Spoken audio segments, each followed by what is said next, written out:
शोकाकुल बंधू भगिनींनो, आज आपण सर्वजण श्रद्धांजली अर्पण करण्यासाठी आणि कार्यकर्त्यांशी बैठक घेण्याच्या दृष्टीने आपण एकत्र जमलेलो आहे.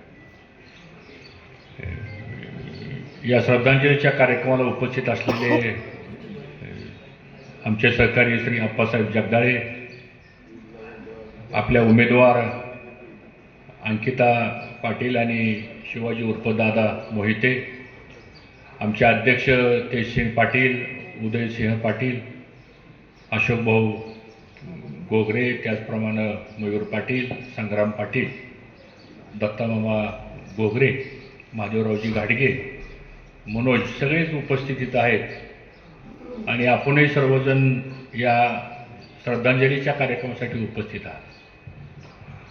आताच आप्पासाहेबांनी विस्तारानं आपल्याला अजितदादांचं जाण्यानं काय परिस्थिती निर्माण झालेली आहे आणि दादा हे व्यक्तिमत्व काय होतं आणि दादाने आपल्या 35-40 वर्षाच्या राजकीय सामाजिक जीवनामध्ये जे काम केलं आणि अचानकपणे दादा आपल्यातून निघून गेले, यावर विश्वासही कोणाचा बसत नाही अशी परिस्थिती निर्माण झाली. आणि म्हणून मी सुरुवातीला सर्वांच्या वतीनं दादांच्या प्रतिमेला या ठिकाणी अभिवादन करतो, भावपूर्ण श्रद्धांजली अर्पण करतो. आणि मित्रांनो, सगळं राज्य आज दुःखामध्ये डुबून गेलेलं आहे. Social media, WhatsApp, electronical channel, press media, print media, कुठं जरी बघितलं आपण, अगदी फेसबुक जरी एखाद्याचं काढून बघितलं आपण, कोणाचा इंस्टाग्राम जर बघितला आपण, तर तिथं अजितदादाचाच फोटो आपल्याला पाहायला मिळतो. त्याचं कारण असं आहे की या राज्यातल्या सगळ्या घटकांमध्ये दादांच्या संदर्भातली आपुलकी होती.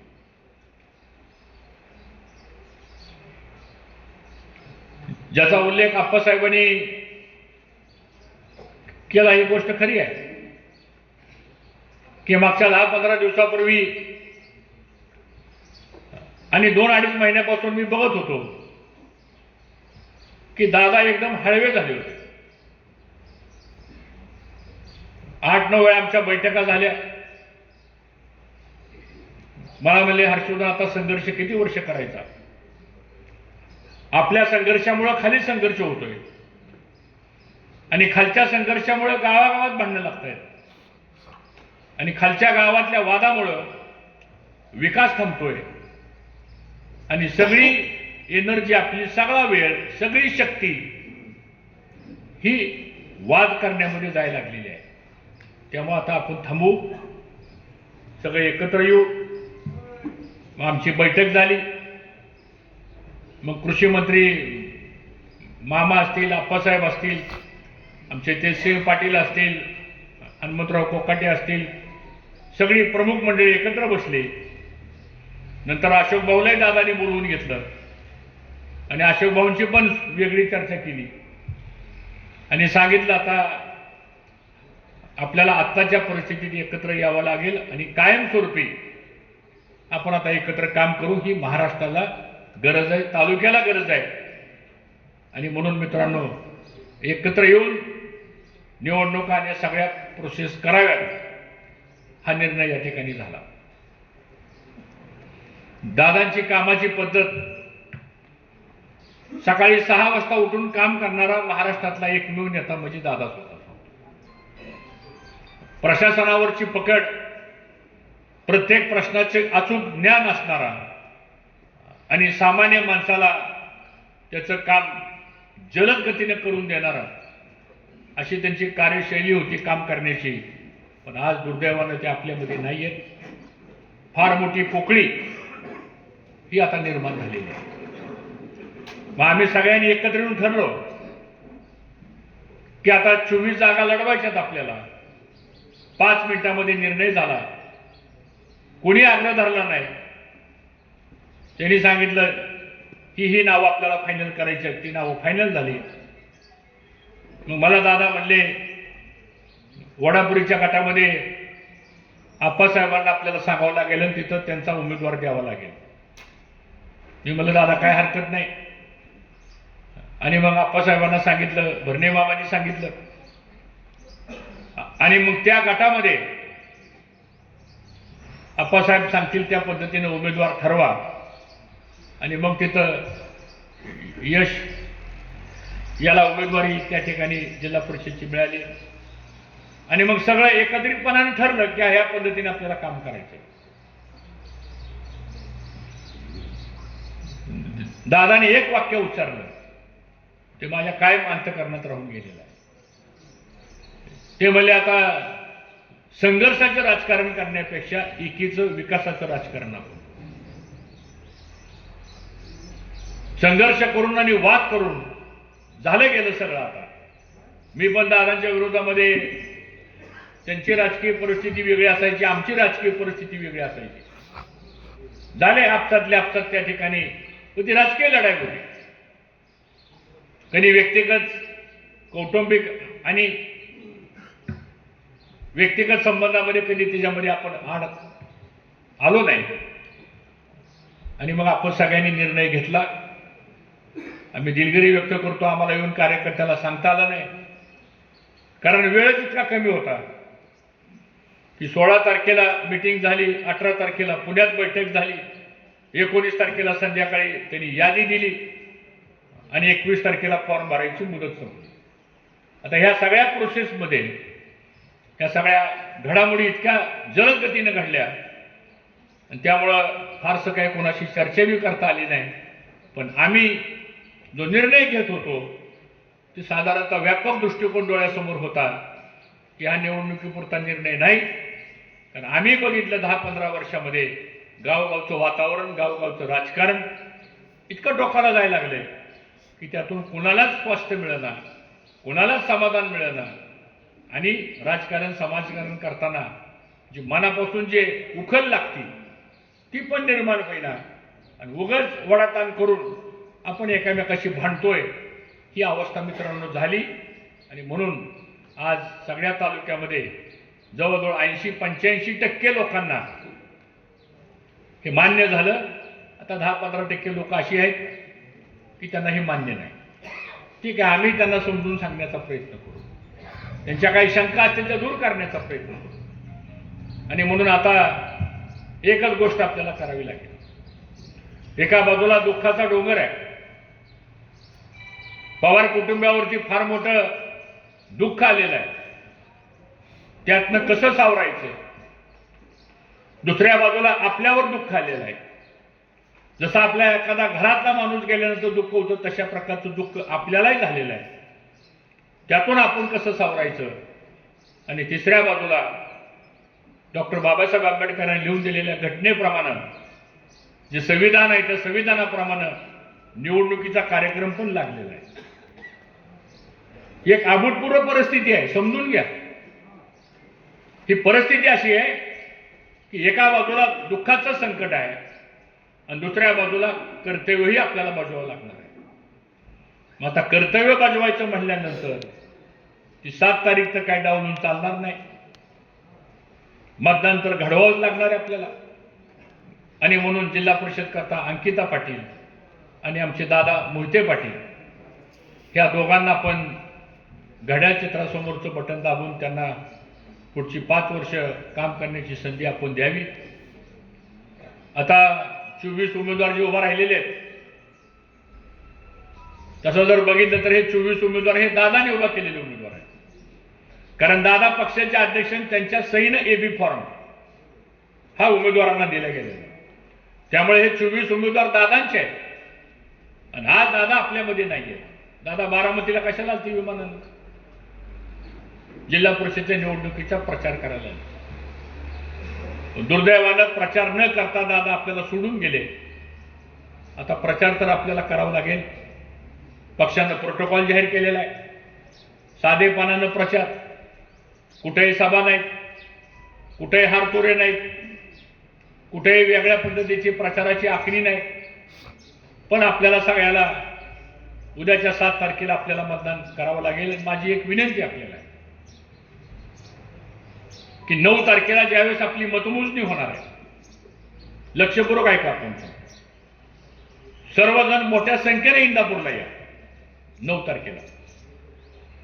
आणि ज्यावेळेस आपण 24च्या 24 जागा त्या राष्ट्रवादी काँग्रेस पक्षाच्या घड्याळावरती आपण निवडून आणणार आहे आणि तो निकाल लागणार आहे 9 तारखेला. आणि तो सगळ्याच्या सगळ्या 24 जागेचा निकाल या सगळ्या जनतेच्या माध्यमातून आदरणीय दादांच्या चरणी भावपूर्ण श्रद्धांजली म्हणून, दादा तुम्ही दिलेले 24च्या 24 उमेदवार हे आम्ही निवडून आणलेले, आमच्या सगळ्याच्या वतीनं ही आमची भावपूर्ण श्रद्धांजली आहे. असा आपल्याला कार्यक्रम 9 तारखेला आपल्याला करायचा आहे. त्या दिवशी कोणाचाही विजय मिरवणूक होणार नाही. एक चिमटभर सुद्धा गुलाल कोणी कुणाला लावणार नाही. एक हार सुद्धा कोणी कुणाला घालणार नाही. न कुठली मिरवणूक होणार नाही, न कुठला जल्लोष होणार नाही. कारण एवढा मोठा नेता गेला आणि मग त्यांना आदरांजली म्हणून 9 तारखेला आपल्याला हजारोच्या संख्येनं इंदापूर तालुक्यामध्ये आपल्याला ते काम सुद्धा आपल्याला करायचं आहे. हे मला ह्या निमित्तानं आपण सर्वांना प्रामुख्याने सांगायचं. आता आप्पासाहेब म्हणाले गोष्ट खरी आहे. भरणे मामा असतील, मी असेल, आप्पासाहेब असेल, आम्ही सगळीजण आता आमची जबाबदारी जास्त वाढली. आता हे सोपं काम नाहीये पुढचं. जरा नीट शांतपणे विचार करा. निवडणुका होतील काय, निवडणुका काय नवीन नाहीत आपल्याला, पुढे निवडणुका होतील. आता आज मी मुख्यमंत्र्यांचं एक स्टेटमेंट ऐकलं फडणवीस साहेबांचं, की त्यांनी सगळ्या प्रकाराचे सभा रद्द केल्या. सगळ्या 12 जिल्ह्यातल्या त्यांच्या जेवढ्या सभा होत्या त्या सगळ्या त्यांनी रद्द केल्या. म्हणजे राजकारण महाराष्ट्राचं कोणत्या दिशेला चाललंय हे आपण अभ्यास केला पाहिजे. या तालुक्यामध्ये जे काही आपल्या विरोधामध्ये उभं राहिले त्यांनाही माझं आव्हान आहे की बाबा ही निवडणूक वेगळी आहे. ही तुमच्या आमच्या वादाची निवडणूक नाही आहे. ही अजितदादाच्या जाण्यानं जे नुकसान झालेलं आहे त्याच्याकरता आपण एकत्र येऊन पुढे मार्ग कसा काढायचा याचा विचार महत्वाचा आहे. आणि म्हणून जे समोर कोण कार्यकर्ते असतील विरोधामधले ते घडवण्यामध्ये पण अजितदादाचा हिस्सा आहे का नाही त्यांना. मग आता एखाद्या निवडणुकीमध्ये पंचायत समिती, जिल्हा परिषदमध्ये अशी काय फार मोठी राष्ट्रीय स्तरावरची निवडणूक आहे का, अशी काय राज्याच्या स्तरावरची निवडणूक आहे का. ही तालुका आणि जिल्हा परिषद आहे. मला असं वाटतं त्यांनी पण या गोष्टीचा विचार करावा असं आवाहन या श्रद्धांजलीच्या निमित्तानं सुद्धा मी या ठिकाणी करू इच्छितो. कारण पुढचा काळ आता लोक प्रश्न विचारायला लागले आम्हाला, भाऊ पाण्याचं काय होईल, भाऊ बंधाऱ्याचं काय होईल, तरुण मुलांच्या रोजगाराचं काय होणार, शिक्षणाचं काय होणार. ते अनेक प्रश्न डोक्यामध्ये आहेत आपल्या. 4 दिवसांनी निवडणूक संपल काय आपण काय घरी बसणार आहे का. रोज लोक आपल्याला भेटणार आहेत. मला भेटतील, आप्पासाहेबाला भेटतील, मामाला भेटतील, अशोक भाऊला भेटतील, भैया पाटलाला भेटतील, बापरावांना भेटतील, अंकिताला भेटतील. जाणार माणसं भेटायला, काम घेऊन जाणार, सांगणार काम. हे सगळं इथं बसल्या बसल्या आम्ही तो विचार करतो की या सगळ्या गोष्टी कशा मार्ग काढायचा आपल्याला. आणि म्हणून आम्ही सर्वजण एकत्र आलोय.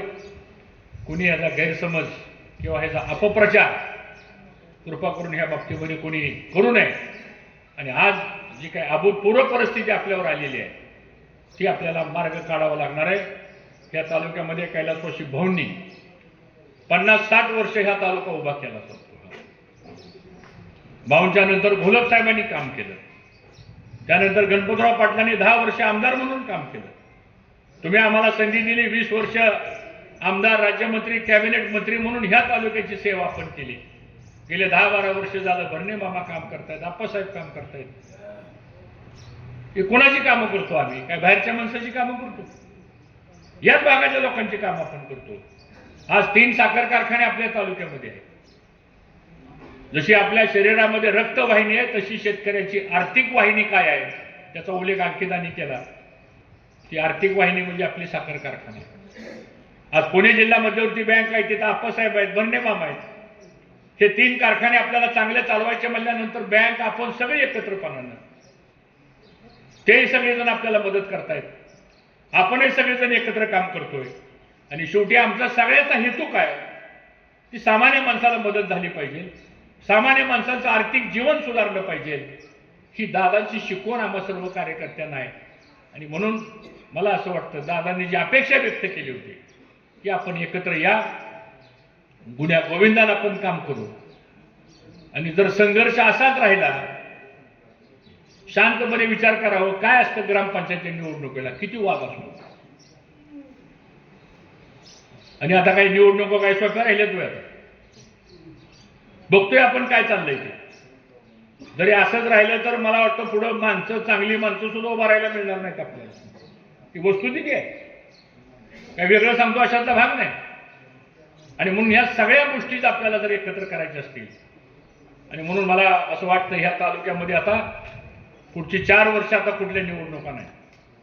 एक 4-5 मुद्दे आम्ही डोक्यामध्ये घेतलेले आहेत. संपलं आता, इलेक्शन झाल्यावर बसू आम्ही, बरं का आप्पासाहेब, इलेक्शन झाल्यावर बसू आपण एकत्र सगळे, आणि सगळे एकत्र बसून आपण, बर्ने मामा असतील, सगळे असतील, आमचाही प्रशासनामधला काही अनुभव आहे, तुमचाही सगळ्याचा काही अनुभव आहे, एकत्र बसू आपण.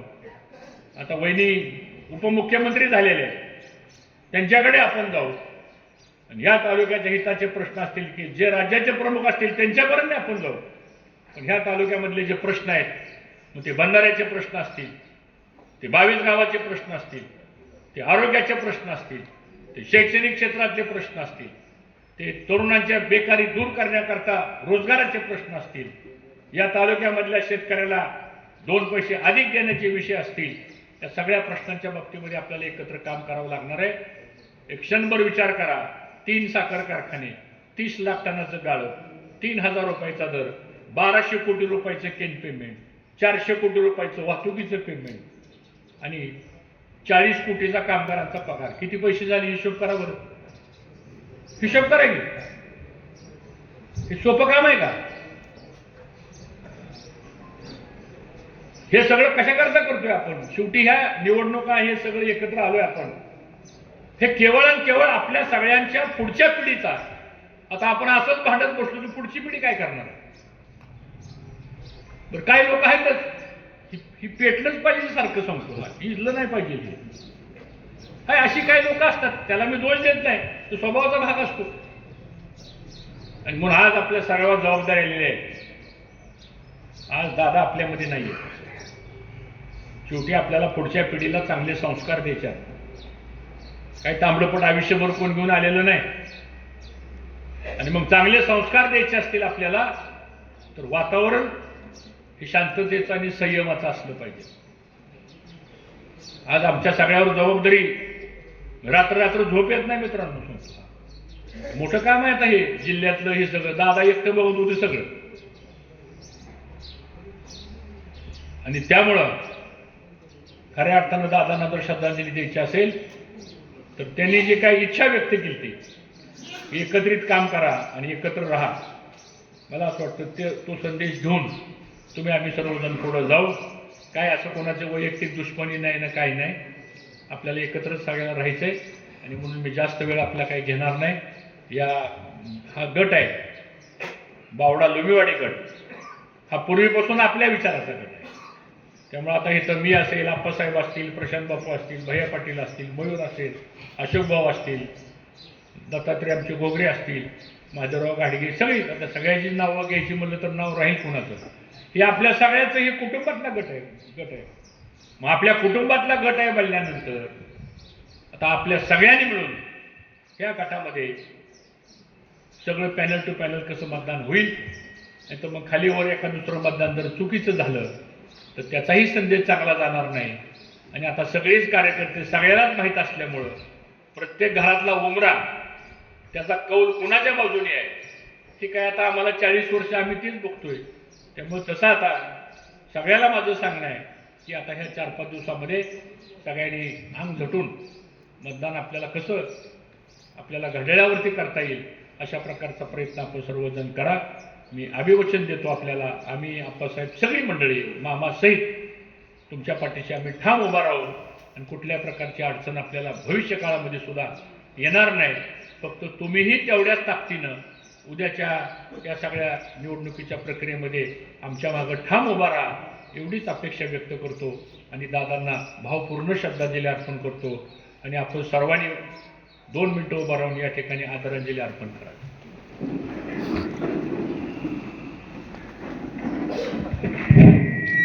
सर्वांनी पायातल्या चपल्या काढा. दादांना आपण शेवटचा अखेरचा भावपूर्ण श्रद्धांजली वाहत आहे. पसायदानाने आता विश्वात्मके देवी येणे वाग्येत्मे तोषावे तोषोन मुद द्यावे पसायदाने जे खळांची व्यंकटी सांडो तया सत्कर्मी रती वाढो होता परस्परे पडो मैत्र जीवांचे दुरितांचे तिमिर जावो विश्व स्वधर्म सूर्य पाहो जो जे वांछेल तो ते लावो प्राणीजात वर्षत सकळ मंडळी ईश्वर निष्ठांची मांदियाळी अनवर्त भूमंडळी भेटू तया होता चला कल्पतरुचे आरव चैतना चिंतामणीचे गाव बोलिते जे अर्णव पियुषांचे चंद्रमे जे आलांचन मार्तंड जे तापैन ते सर्वही सदा सज्जन सोयरी होतो किंबहुना सर्व सुखी पूर्ण होनी ती लोकी भजितो आदी पुरकी अखंडित आणि ग्रंथोपजीवे विशेष लोकी दृष्टादृष्ट विजय होवा विजी हे तमने श्री विश्वेश्वराहो हा होईल दान पसाहो येणे वरे ज्ञानदेव सुखिया झाला येणे वरे ज्ञानदेव सुखिया झाला येणे वरे ज्ञानदेव सुखिया झाला. ओम शांती शांती शांती.